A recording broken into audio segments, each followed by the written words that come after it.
Hubungan toksik?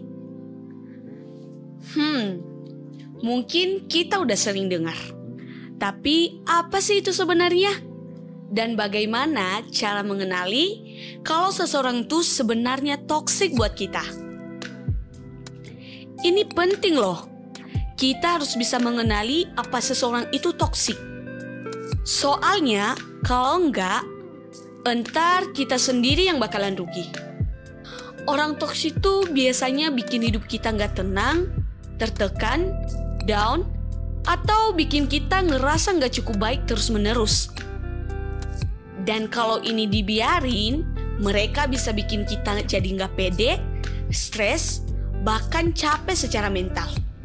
Nggak asik banget kan? Menurut psikoterapis Jody Gale, dalam artikel yang ditulis Margarita Tarkakoski, orang toksik itu sebenarnya adalah orang yang sering banget menunjukkan perilaku negatif, gak sehat, dan bikin orang lain jadi gak nyaman. Makanya, penting buat tahu ciri-ciri orang toksik biar kita bisa pasang pembatas.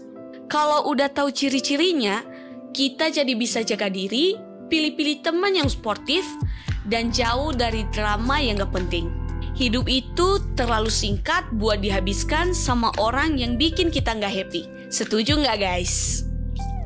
Nah, ini dia 10 tipe orang toksik yang pasti bakal kamu temuin di kehidupan kamu.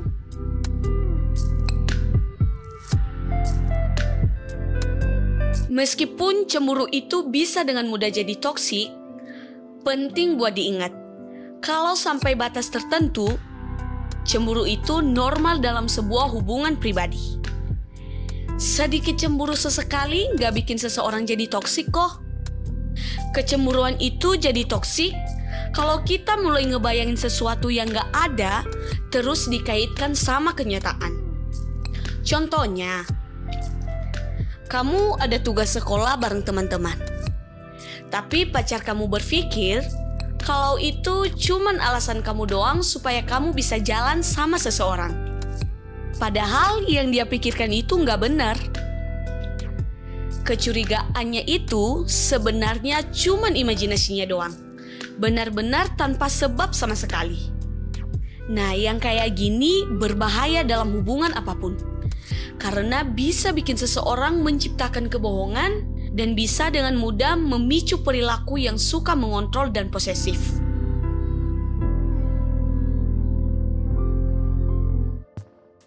Ada nggak orang yang di sekitar kamu yang suka ngerendahin orang lain? Bikin kita ngerasa nggak berharga dan insecure. Siapapun yang bertindak atau membuat orang lain merasa seperti ini tuh jelas banget toksik. Setiap kali seseorang gak bisa melihat melampaui keinginannya sendiri, perilakunya bisa jadi toksik. Oke, memang gak salah buat peduli sama diri sendiri. Tapi yang jadi masalah kalau kita terlalu fokus sama keinginan diri sendiri. Nah, ini namanya egois.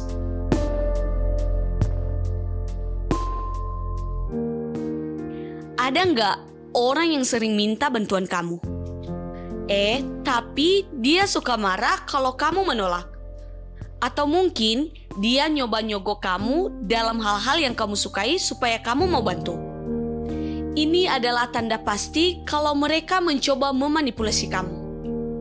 Memanipulasi biasanya mencerminkan sifat egois.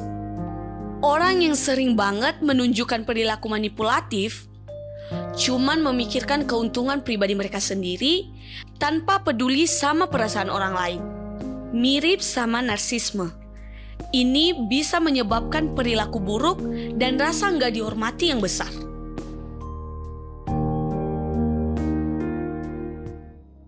Apa kamu kenal seseorang yang cenderung berteman hanya buat memanfaatkan orang lain, bukan untuk menjalani hubungan yang tulus?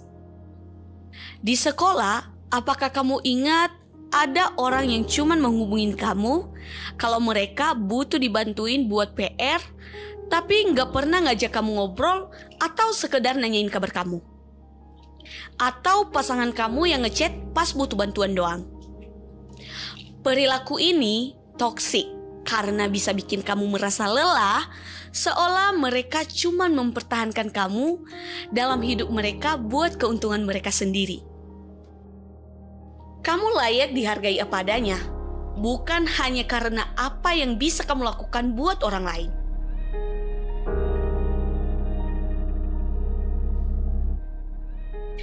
Apakah kamu punya teman yang selalu bergosip tentang kekurangan orang lain? Gak sehat rasanya kalau kamu ngerasa kayak diperhatiin terus. Seringkali, orang yang suka membahas kekurangan dan kelemahan orang lain secara gak langsung berusaha meningkatkan rasa percaya diri mereka sendiri.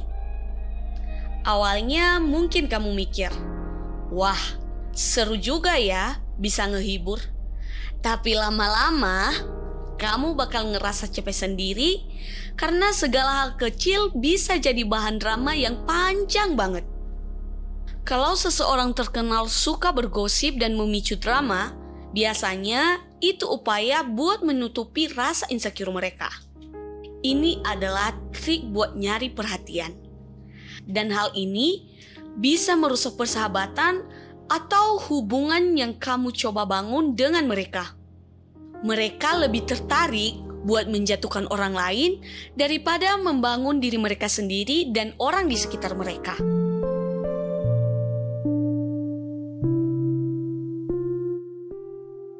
Apakah ada orang di sekitarmu yang selalu cepat banget menyoroti kesalahan orang lain? Apakah mereka cepat mengambil kesimpulan negatif dan membuat asumsi yang salah? Orang yang selalu menghakimi orang lain bukan orang yang cocok buat dijadikan teman. Oke, kritik yang membangun dan saran bisa sangat bermanfaat.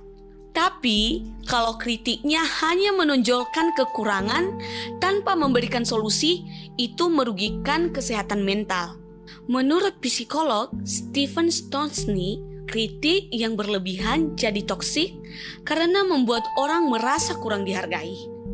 Orang kritis yang suka menyalahkan atau merendahkan cenderung terlihat superior daripada orang lain, dan itu bisa berdampak negatif.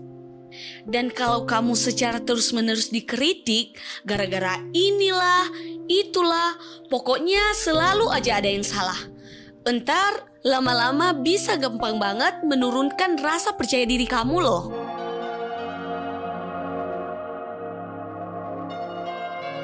Apakah kamu harus selalu berjalan di atas kulit telur saat bersama seseorang karena nggak tahu bagaimana reaksi mereka terhadap yang kamu katakan?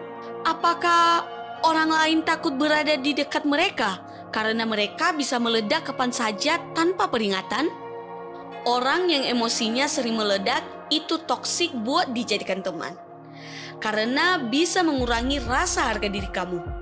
Mereka akan memproyeksikan emosinya pada orang lain, tapi ironisnya malah justru mereka sendiri yang merasa jadi korban dalam prosesnya. Kenyataannya, ketidakstabilan emosi itu mencerminkan bahwa mereka sebenarnya sangat insecure.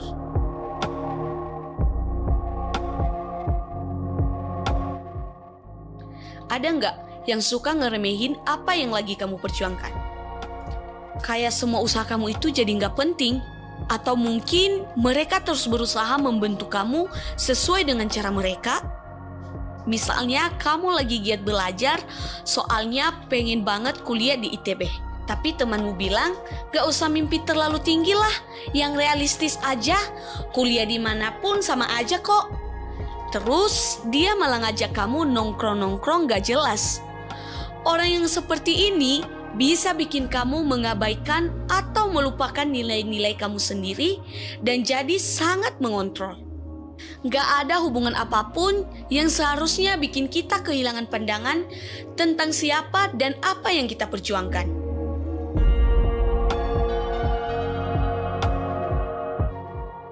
Ultimatum atau menuntut dengan ancaman adalah bentuk kontrol dan manipulasi.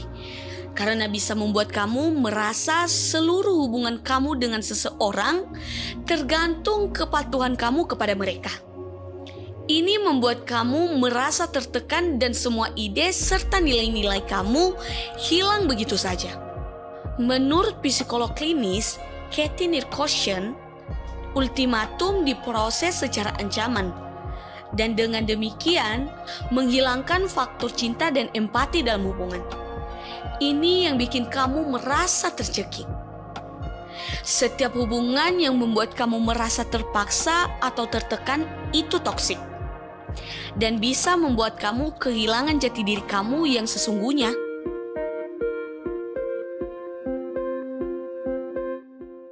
Punya teman yang kayaknya gak pernah mau kalah. Pengennya menang terus.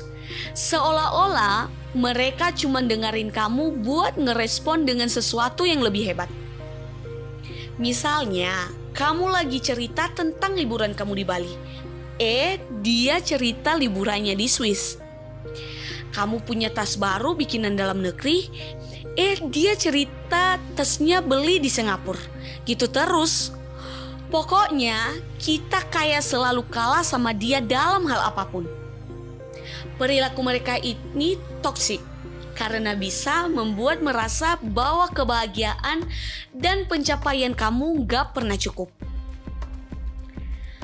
Dalam setiap hubungan, perasaan dihargai dan diperhatikan itu penting banget loh. Bukan cuma dalam hubungan, tapi juga kesehatan mental kita. Kalau kamu merasa salah satu atau beberapa tipe di atas ada di hubungan kamu sekarang, gak ada salahnya buat evaluasi. Hubungan yang sehat itu bikin kamu bahagia, nyaman, dan jadi versi terbaik dirimu, bukan malah sebaliknya. Jangan takut mengambil keputusan yang terbaik untuk dirimu sendiri. Kamu punya hak untuk bahagia dan dihargai. Kalau hubunganmu malah bikin kamu merasa kurang atau kehilangan jati diri, mungkin saatnya untuk berkata cukup. Apalagi dalam sebuah hubungan yang istimewa. Kamu pantas mendapatkan pasangan yang benar-benar tulus dan mendukung kamu apa adanya. Nah, dari 10 tipe toksik tadi, ada nggak orang di sekitar kamu sekarang? Kalau ada, boleh dong ceritain di kolom komentar. Dan bagaimana cara kamu menghadapi mereka? Siapa tahu bisa jadi inspirasi buat kita semua. Atau mungkin malah kamu sendiri yang punya sifat-sifat itu. Kalau kamu menyadarinya, itu bagus banget. Berarti kamu introspeksi diri. Gak semua orang bisa begitu loh. Dengan begitu, kamu bisa mulai belajar untuk memperbaikinya dan memiliki relasi yang sehat dengan orang-orang di sekitarmu. Gua Christine, sampai ketemu lagi di Easy Talk berikutnya.